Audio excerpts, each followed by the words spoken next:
예, 하나님께 아름다운 찬양을 올려드린 우리 한나 여성교회에게 큰 격려의 박수 부탁드립니다.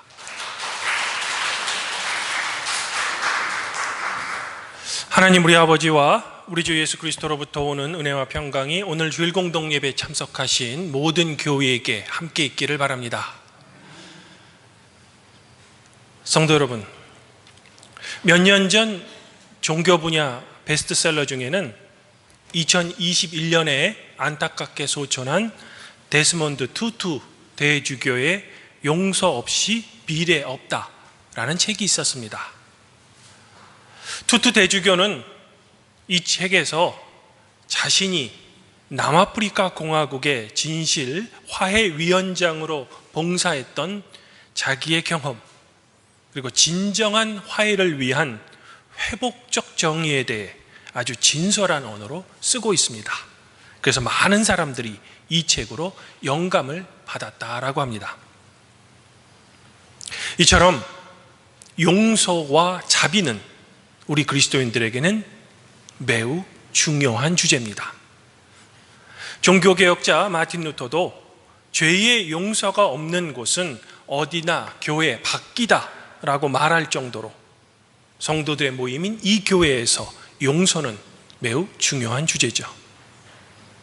그리고 오늘 복음서 본문은 이 용서와 자비라는 주제를 우리 그리스도인들이 과연 어떻게 받아들이고 또 어떻게 행동해야 하는지를 아주 극명하게 보여주는 말씀이라고 할 수 있는 겁니다. 오늘 말씀에는 세 명의 주인공이 등장합니다.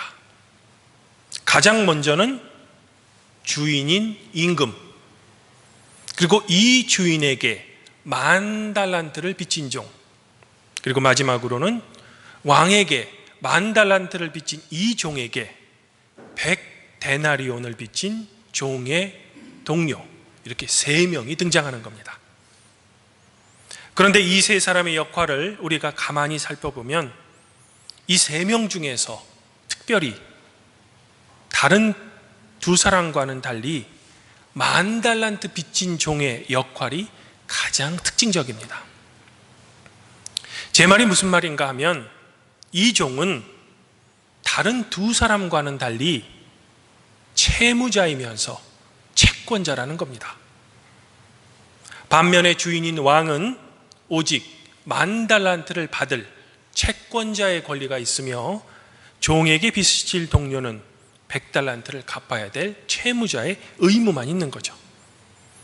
다시 말하면 10,000달란트 빚진 종은 왕에게는 빚을 갚을 의무, 그리고 자기 동료에게는 100데나리온을 받을 권리, 즉 그 사람에게는 의무와 권리가 동시에 있다는 겁니다.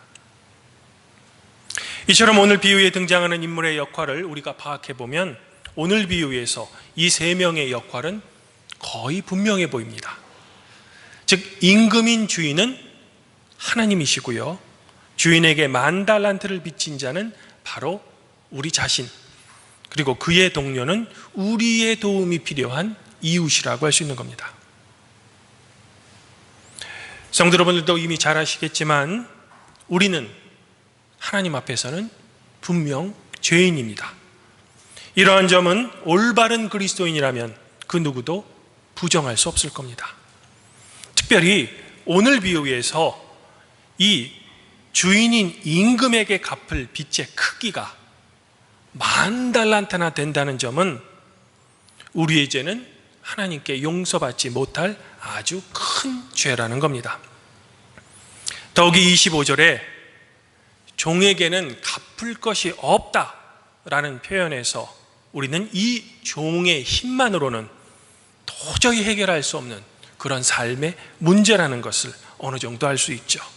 마치 우리가 다른 것은 몰라도 우리의 죄에 대해서만큼은 스스로 해결할 능력이 전혀 없는 것처럼 말입니다. 그런데 오늘 비유에서 이 왕은 오직 종을 불쌍히 여기는 그 마음 하나만으로 종의 엄청난 빚을 모두 탕감해 주었던 겁니다. 실로 엄청난 큰 은혜가 아닐 수 없는 거죠. 하지만 문제가 발생합니다. 주인에게 이런 엄청난 은혜를 받은 종이 오히려 자기에게 100데나리온을 빚진 동료를 용서하지 않았다는 겁니다. 더불어 무자비하게 감옥에 가두었다는 거죠.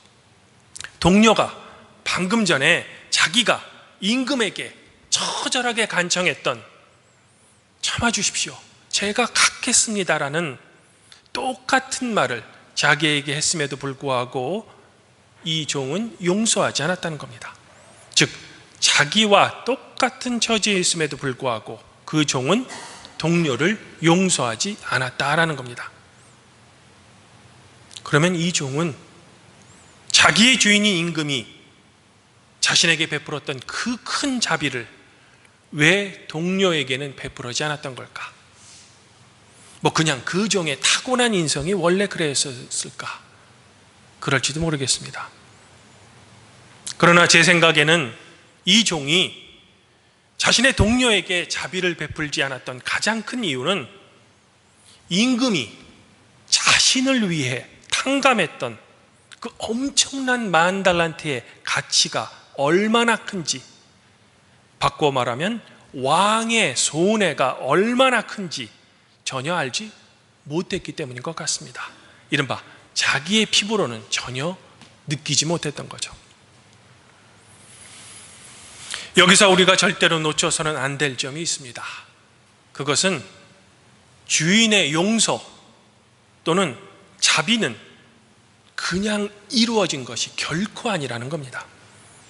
즉 10,000달란트라는 예수님 당시에도 천문학적으로 엄청난 손해를 주인이 고스란히 감당한다는 조건으로 용서가 이루어진 겁니다.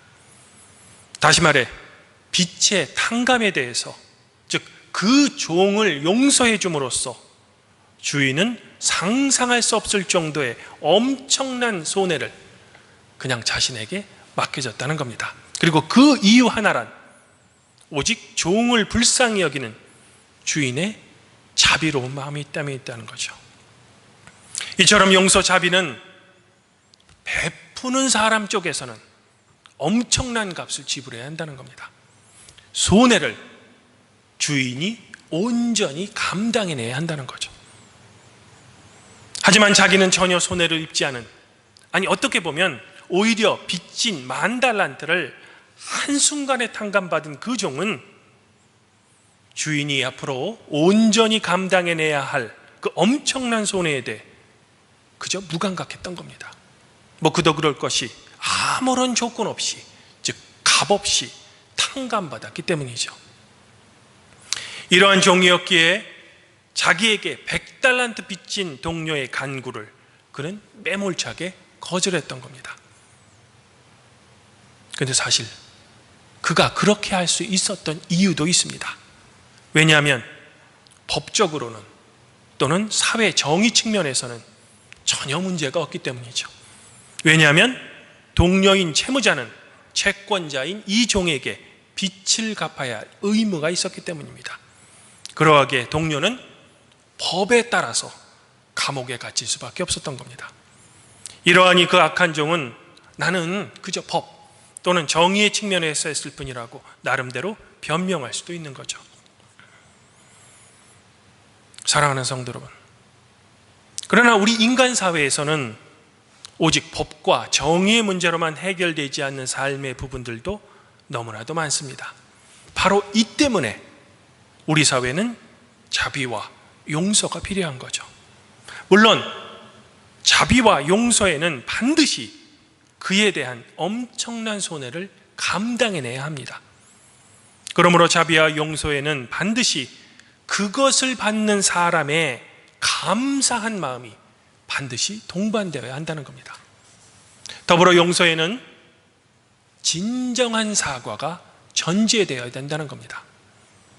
이러한 점은 지난주 말씀, 즉 오늘 말씀에서 베드로가 질문했던 죄의 용서에 대해서 예수님께서는 처음에는 1대1로 찾아가서 물어보고, 그러나 듣지 않으면 한두 사람을 데리고 가서 두세 증인의 입으로 말마다 확증하게 하고, 그래도 듣지 않으면 교회의 말하고 교회의 말도 듣지 않으면 이방인과 세리와 같이 여기라는 말씀에서 우리는 분명히 알 수 있는 겁니다.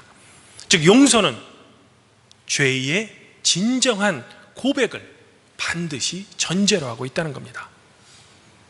앞서 소개한 용서 없이 미래 없다라는 책에서도 과거 남아프리카 공화국에서 행해졌던 백인들의 흑인 인종차별의 역사를 백인들이 먼저 인정한 후에야 진정한 용서와 화해가 이루어지는 겁니다.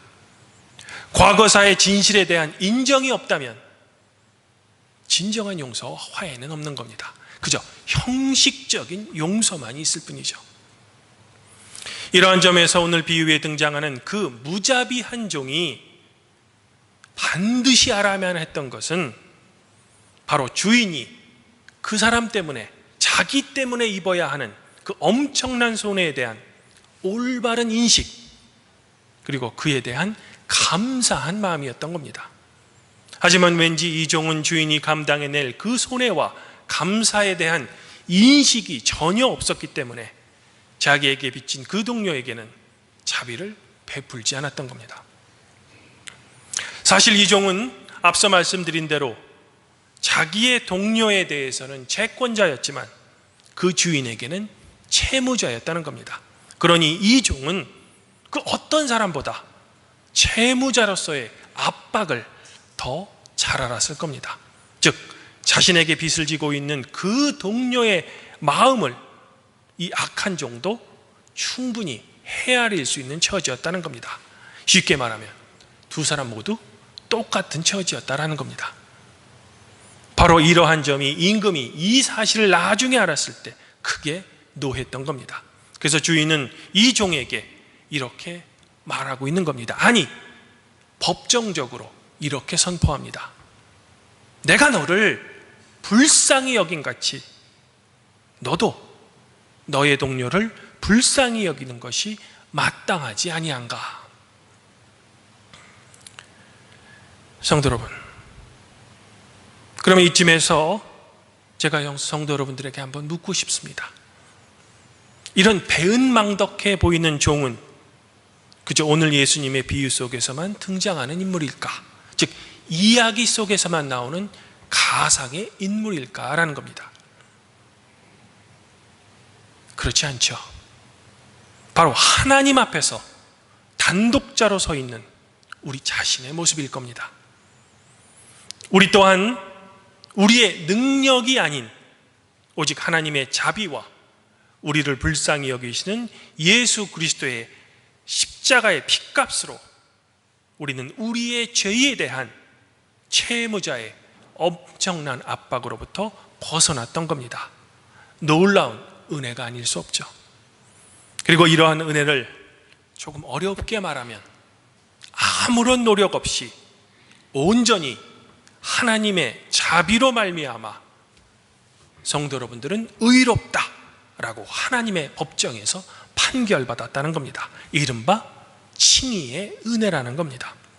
그리고 이것을 믿는 믿음으로 성도 여러분들은 의인이 되셨다는 겁니다. 이러하니 우리 그리스도인들은 이 놀라운 하나님의 자비와 은혜에 대한 분명한 인식이 있어야만 합니다. 우리의 죄를 용서하시기 위해 단 하나뿐인 당신의 외아들 예수 그리스도가 자기의 피를 십자가에서 흘리신 것을 우리는 반드시 인식해야만 한다는 겁니다.